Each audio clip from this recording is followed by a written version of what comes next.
Welcome. I'm Halcyon, and this is Hug Nation. Today, I want to talk about the sustainable future of Burning Man, or Burning Man's future of sustainability. There was an article in the Burning Man Journal this week titled, Burning Man Seeks Sustainable Future. And I want to start by saying that I have so much incredible admiration, respect, and inspiration that I get from those who work for the Burning Man organization, those who dedicate their lives and their passions and their talents to maintaining, growing, evolving this crazy spark that has become a raging fire, this movement, this collective evolution of our consciousness that we're all a part of. And yet some people take the insane responsibility of trying to help run and govern and make the infrastructure for this to work. So much appreciation for those who work for the organization. Now, before I kind of get into the nuts and bolts of the sustainability initiative, I want to just maybe touch on what I think to be a huge aspect to the magic of Burning Man and why it creates that awakening, popping open experience for so many people. And that is because of the shift from a mindset of what should I do to the mindset of what do I want to do? What am I driven to do? What am I inspired to do? And that is due to this so simple and yet so significant aspect of permission.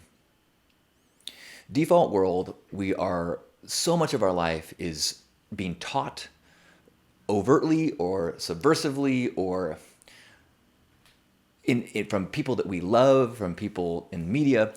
What should we do? What do we need to do to fit in? What do we do to need to succeed by others' standards? What do we need to do? What should we do? What should we do? What should we do? And we live into this kind of prison of expectations. And when you get to a point in your life where you're finally like, wait a minute, I've been doing what I should be doing. Why don't I feel satisfied? Why don't I feel like I'm living the life I'm supposed to live? The midlife crisis of lore. That is the awakening of like, wait, I've been doing what I should do. When's somebody going to let me do what I want to do? Of course, by that time, so much of what we think we want has been infiltrated and distorted by our culture. So we don't really know what we want. What we want is the feeling of freedom. So what we do is we buy a sports car. Then Burning Man experience or something like that. Some place, some community where you're given permission. And you find this inspiration to live a truer sense of yourself. And in that place, you find your gifts. And then when you give those gifts, you contribute to the world. You have that feeling of purpose and connection. And ideally, you find yourself in a place of service to your community, to your family, to the world, because you are giving your gifts.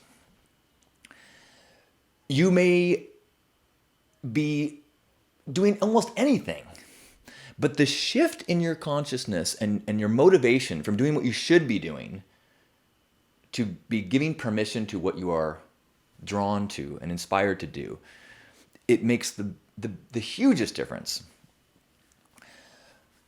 And I bring up this distinction because one of the things that I love about Burning Man is that even the 10 principles don't tell you what you should do.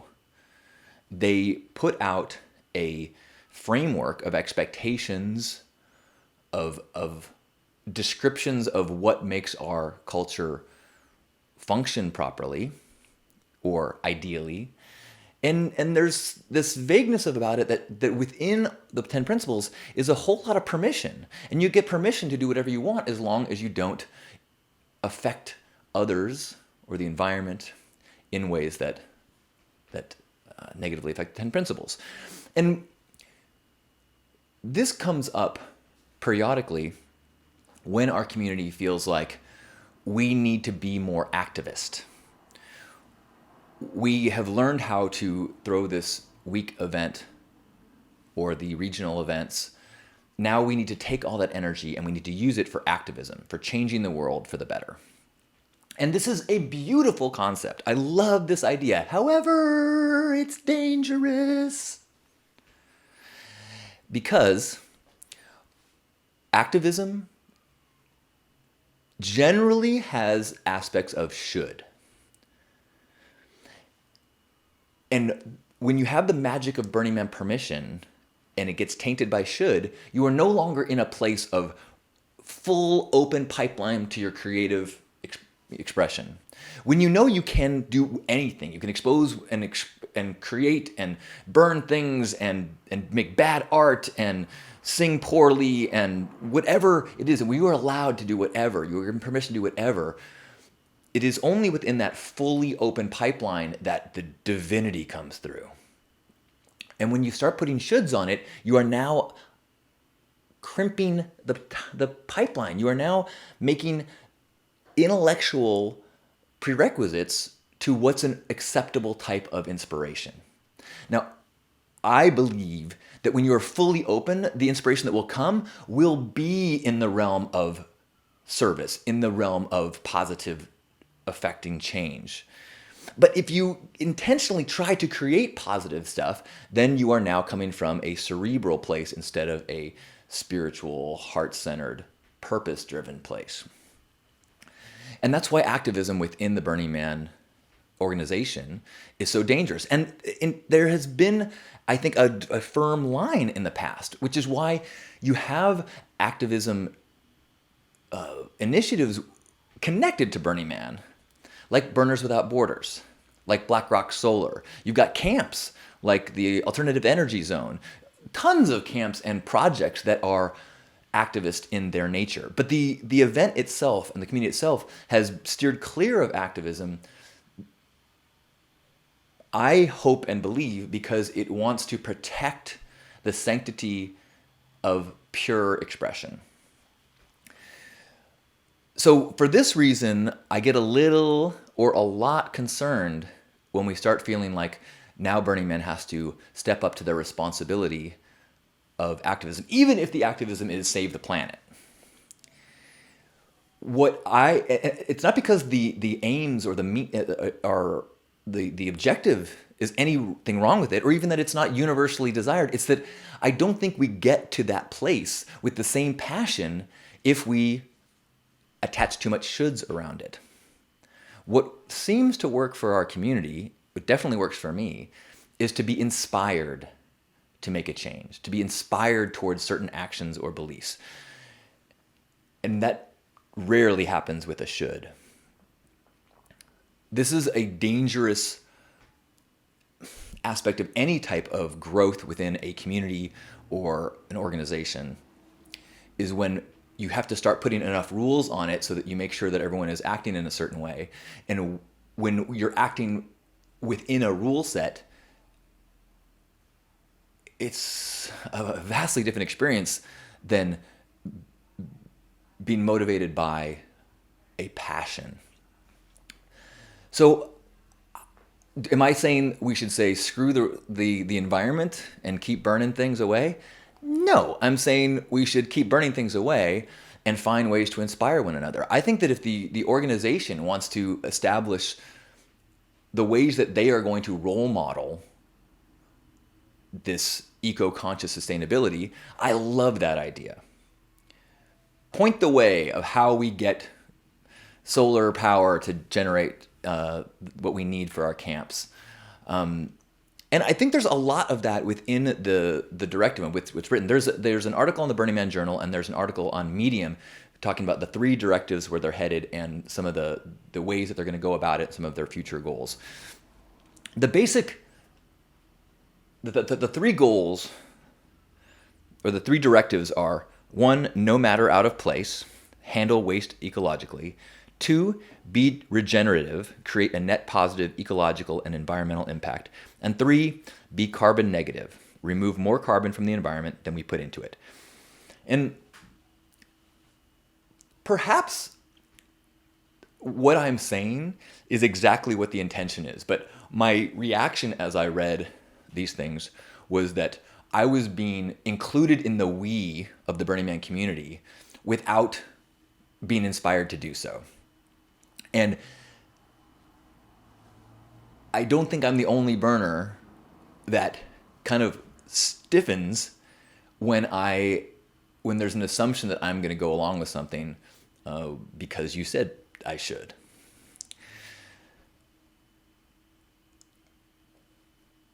Is there a dangerous amount of burning of things from an ecological perspective at Burning Man? Perhaps. Is the price worth the results? I've always argued that yes.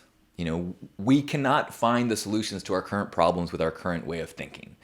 And so the only way that I can see that we get out of our path to doom is with an idea or mindset that is totally outside of what we have currently. And where do people find themselves having ideas totally outside of the current reality? Burning Man. When the reality is exploded, when a gorgeous cathedral is burned, when everything you know about reality is just wiped away and there's flames and fire and everything, and people act in this crazy, but actually beautiful way, in that very rare circle in the desert, we find ourselves truly outside the box.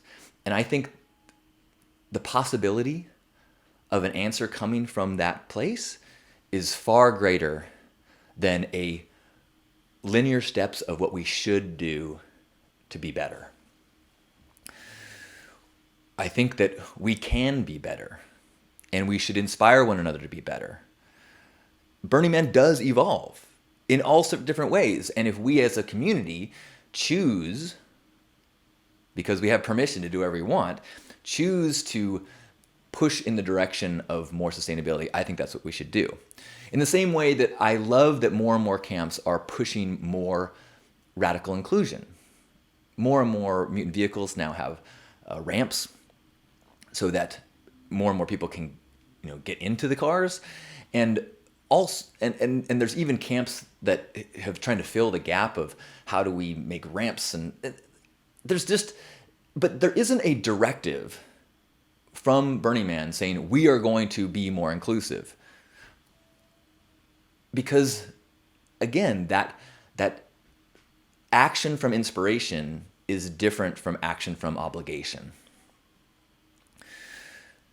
I hate being critical of something that by most standards and most aspects of this, I'm super in favor of. Yes, of course we should role model being more ecologically conscious and sustainable. Of course. But in the same way, we also should lead the way in consent. We should lead the way in all sorts of things that we, as a community, have decided to not turn into a set of rules and laws, but instead made into the way that the community polices itself and inspires one another. When we start establishing administrators and citizens instead of everyone is in charge, the commitment to the community diminishes. So one way that I'm finding myself being able to embrace this is to go back to the principles. And if this directive is an attempt to, magnify the leaving no trace principle, then I can get behind this. And honestly, I think that maybe it's a matter of semantics, but I think that if we embrace this directive as a voluntary, amplification of that principle, that seems to be much more exciting to me than than an organizational commitment that we are going to do without, my consent. In the same way that I want consent when you touch me, or even though I might want you to touch me, I still want to be able to consent to it. Okay, just as a refresher, the leaving no trace principle, that the text that follows it says, the Burning Man community respects the environment. We are committed to leaving no physical trace of our activities, wherever we gather. We clean up after ourselves and endeavor, whenever possible, to leave such places in a better state than when we found them. Boom! So we already have the principle. Maybe spending some more time reminding each other of the principle and how it can be implemented with regards to more sustainable aspects is the first step. And then having each camp or the organization itself demonstrate the ways that they are doing that, so we can lift each other up towards this goal.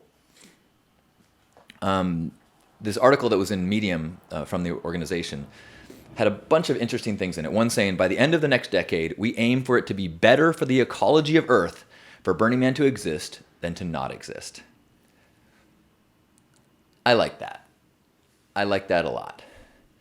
And I think that is phrased in a way that is within the 10 principles and within the permission aspect of this as opposed to obligation. There was one thing in the article that I'm like, this is a hard one to get my head around and my heart around. It said, in addition to encouraging artists to consider alternatives to burning and to imagine a life for their work beyond a specific Burning Man event, we are putting a call out to the community to help us find a way to mitigate emissions and to be thoughtful and intentional about how, when, where, and why we burn art. That seems like a pretty significant shift in the ethos of Burning Man. We are now encouraging artists not to burn their art. Maybe it's time for this. And maybe an artist can be inspired to find a sustainable future for their art. But as a objective of Burning Man, to not burn feels like you're treading on some of the magic formula to me. Now, one of the other things that is mentioned in the article and that I think is a really exciting thing is another aspect of the whole ecosystem of Burning Man, that there's these places in the ecosystem that allow for exploration within sustainability. Like I said, Burners Without Borders or Fly Ranch. There is a new call for proposals for the Land Art Generator Initiative. They're partnering, the Burning Man Project is partnering with Land Art Generator to create a foundational infrastructure of Fly Ranch. So get this. Creatives will be invited to propose their regenerative artwork in this unique and stunning landscape, including dynamic and protected human habitation, places for learning and scientific discovery, venues of self-expression, immersive events, and artworks in nature, permaculture systems for food and organic products, regenerative infrastructures for water harvesting and recycling, and sustainable energy generation from solar, wind, geothermal, biomass, and other means. In 2021, selected design teams will be provided an honoraria grant and be invited to build a prototype on site. Why, yes! When I first heard about Fly Ranch, this is what I was hoping would happen, that we have Black Rock City, which is the experiment in temporary, and then we have Fly Ranch, which is the experiment in sustainable.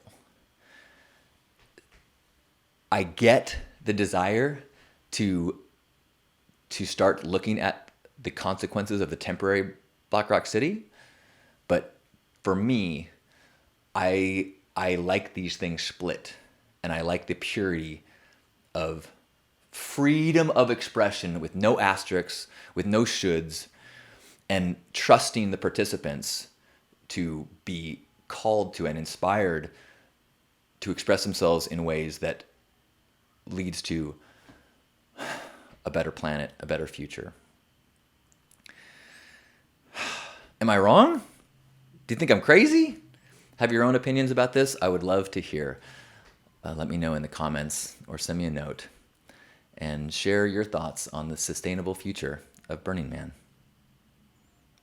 Thank you. I love you. Well, that was certainly fun. Let's listen to what some of the viewers had to say. Based on the 10 principles or 10 tenets, Anna asks, doesn't do no harm also extend to the environment? My perspective is perhaps we have found transformation through dissolution and destruction enough. Waiting for people to be inspired to do it is uncomfortable, will not create the change quickly enough that is necessary to continue to sustain human beings on this planet. Perhaps it takes a little strong arming at first to get people on board so that Burning Man could truly be a model of self-sustainability for the world to see. Great point. I would argue that Burning Man is not a model for sustainability for the world to see. It never has been. It has been a petri dish for radical self-expression, and having the freedom to break some eggs in the pursuit of the perfect omelet has been worth it. If you look at the things that Man has inspired, I think that would be the argument. And then I would think that inspiring people to be more sustainable is the path. But agreed. I think these are great points. Todd's saying, I think the environmental goes way beyond fire to fuels, diesel, and gasoline. We need to look there as well. Yes. And I think that is, that's that area where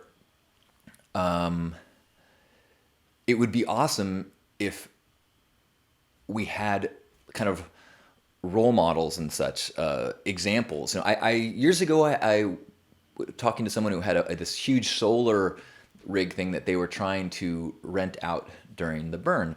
And it was very scary for me to even entertain the thought of we're going to get rid of our generator that we know works to depend on a solar truck that, I had no experience. I had no history of knowing this would work. Now, perhaps that's the future. And when you have these, so much money going to things, it seems like there's a lot of opportunity for people to experiment in these ways.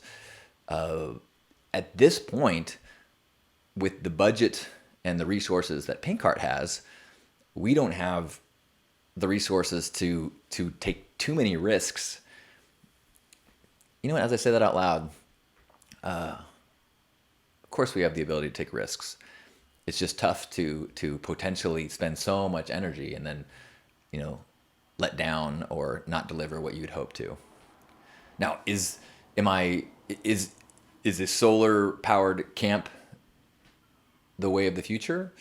Or even the way of the now? I just don't have the understanding of it, perhaps. But I would love to be inspired in that direction instead of told what to do. Again, I'm not against this directive. I'm against the integration of shoulds into Burning Man.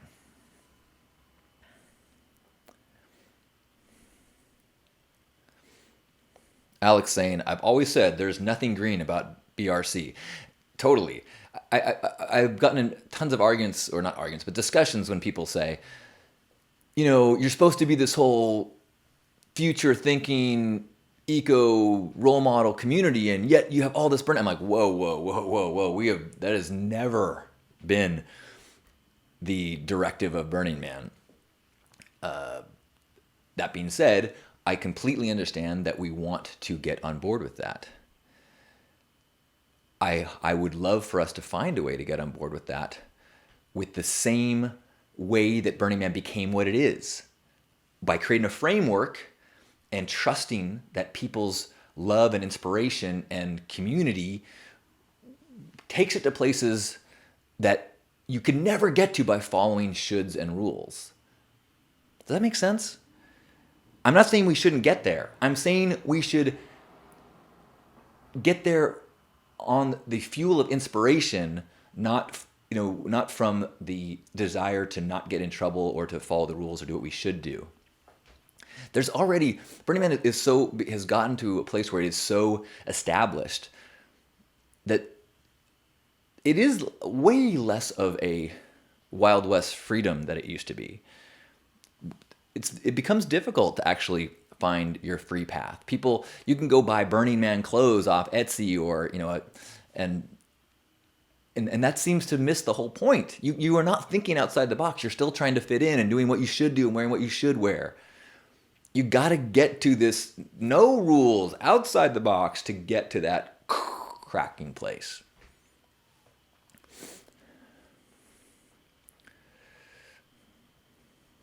Sandy's saying, it has been my observation that very few people trust other people to do what they consider correct. Even the most liberal individuals think people need to be forced to do what is right. If Burning Man is about freedom, how does that relate to mandatory rules? Again, just my observation. And to be fair, this is not presented as mandatory rules. In fact, it's only because of my trigger reactions about anything that affects Burning Man as I know it and love it that causes me to react. Wade saying, the drive-by shooting range had its moment and also had to be put aside. I don't feel the same amount of should coming from the org as you may, but I honor your feelings. In the larger perspective, I'm interpreting the call for more sustainable is in direct response to the practical hurdles laid down by the feds. Also, I honor the org's commitment to addressing the very real existential crisis facing our species. The only constant is change. Everything is going to be okay. Well said. And honestly, I hadn't thought about that as this perhaps being a tactical shift to deal with the pressure from the feds. Good point, and good possibility. Fair enough.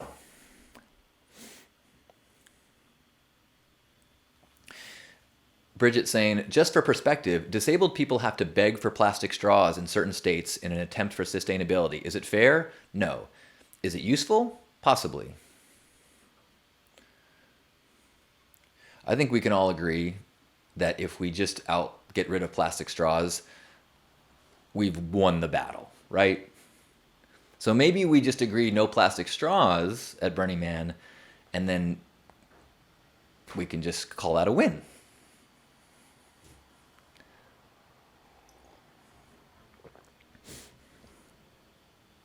A lot of people, Bridget continuing, a lot of people just view Burning Man as an expensive vacation. We have limited time to save the planet. Art is amazing. Being an outsider is great, but we're killing the planet, and that sucks.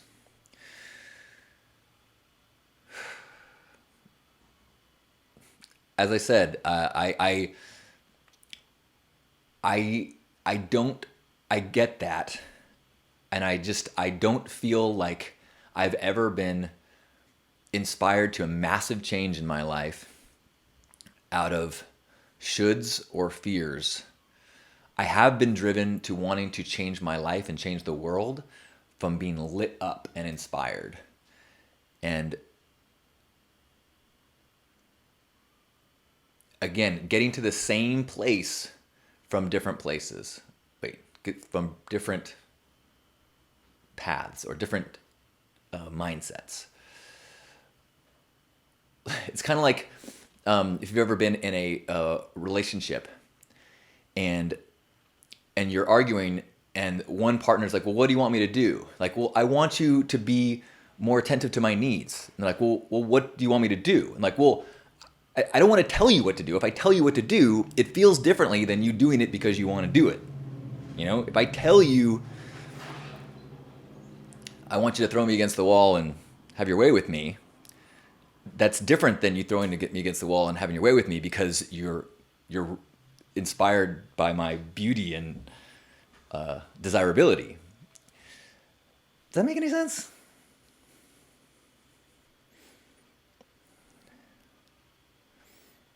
Oh gosh, a lot of comments. I'm behind. Sorry. Let's see what we can do here. Oh, maybe not. Oh, cool. All right. Well,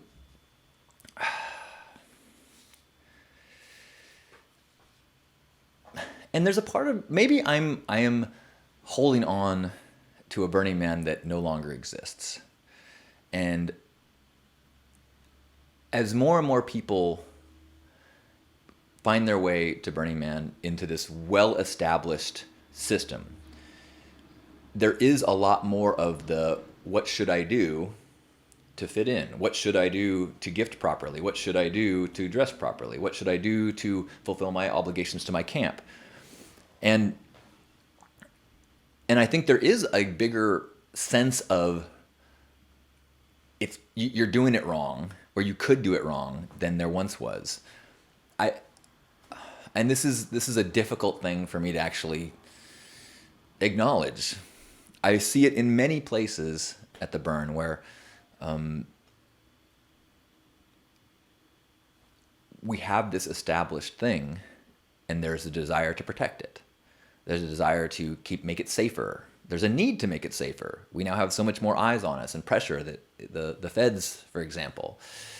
And the more fear there is of risk, the more fear we have of losing what we've got, the less free we are. I know that's, I've personally fallen to that for sure. And this is one of the reasons why I react in a negative way, because I know what it did to me. And I know that there are things in my life that I do that I believe are good for the world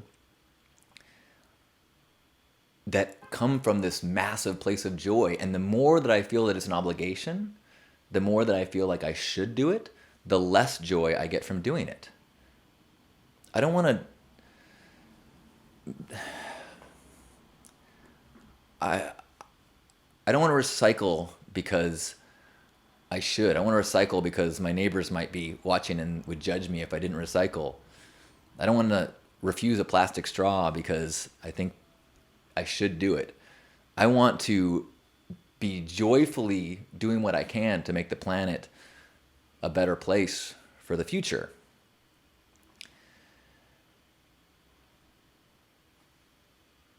Maybe it's semantics.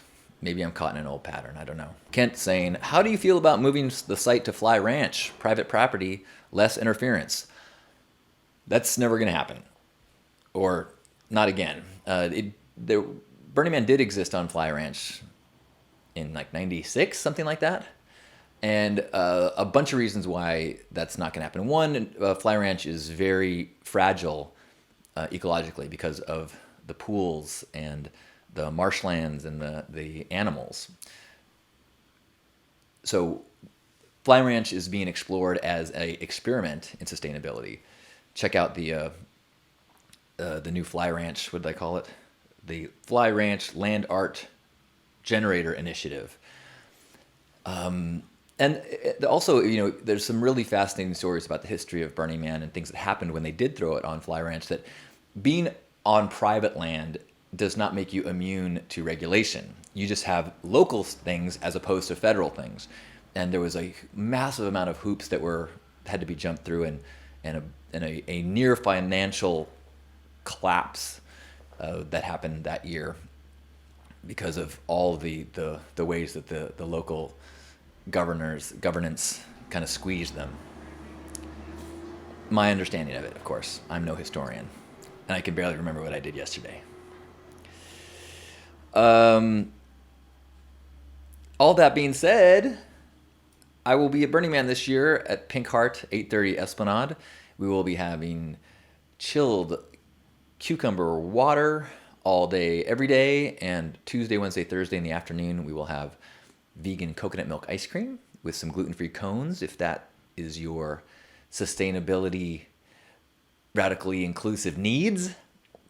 And then Thursday at noon, I will be hosting the Pink Ride, starting with a talk about the meaning of life and lessons from Burning Man, as well as followed by the bike ride, all dressed in pink. If you got it, bring a pink outfit and your bike. Then we will parade to center camp and do a big swirling, spiraling, heart blasting open magic moment. Thursday at noon. And if you're doing something else, I'm sure that will be awesome too. Jonathan saying the global population has increased over 2 billion people from 5 billion to 7.7 billion. I agree looking at all our daily practices, including where we shop, is important, but why not look at how Burning Man can also change with our times? The people who go are coming with different concerns, different generation. It's all part of change. The reason is because Burning Man has never told us what to do. And unless we, and what has happened without constraints, people create amazing things. And so I think inspired direction is a more powerful way of governing our community than a directive that we are included in without our buy-in. I think we're all in agreement that this would be good, and that there's an opportunity for burners to role model this behavior and find solutions in this direction. I just don't think you will get people inspired in the same way unless they do it from a place of inspiration as opposed to obligation or a rule following. Jaunty saying we should be inspired to try harder. Isn't that always the case? And as a culture, if we steer ourselves more in the direction of valuing sustainability, I mean, we could do that fairly easily just with Jackrabbit Speaks articles, or placement. What if we gave placement to camps that role modeled and demonstrated sustainable practices? And then you could do whatever the F you want, but there's certain benefits to, although that would be problematic. People would go crazy for that. That's true. Or not crazy for it, but crazy about that. But it's an idea, a way to still let us feel like we are making our own choices. All right, I have to go soon because I've got a huge pile of leaves that I need to burn on, that set on fire in the back. And then I got a whole bunch of old batteries that I need to bury in the yard. I think that's enough about this topic for today.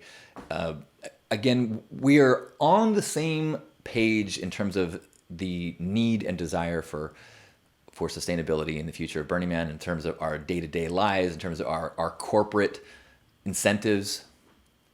And if Burning Man can demonstrate that, I think from an inspirational way, best case scenario. I just want to bring into the conversation the warning light of what makes Burning Man magic has never been the top telling us what to do in the best way. That's never been what draws people to give their money, their resources, their passion to create. And when we do start to create a framework of shoulds, I worry that that inspiration will fade, and the desire will fade. And maybe it should. Maybe people should take that stuff into other places, and we should have new venues, whether it's regionals or other places, where people take their pure inspiration, wed it with their pure desire for sustainability, and create for the good of the planet and their purpose and all. I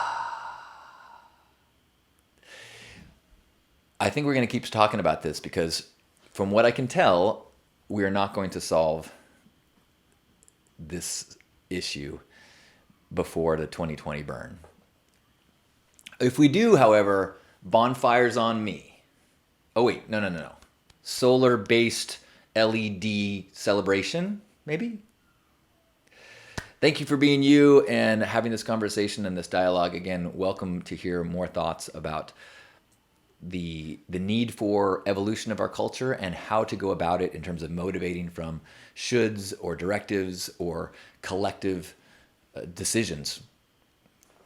I think it's a fascinating topic, and one that we will be stewing with and brewing with and growing with for many, many years, hopefully.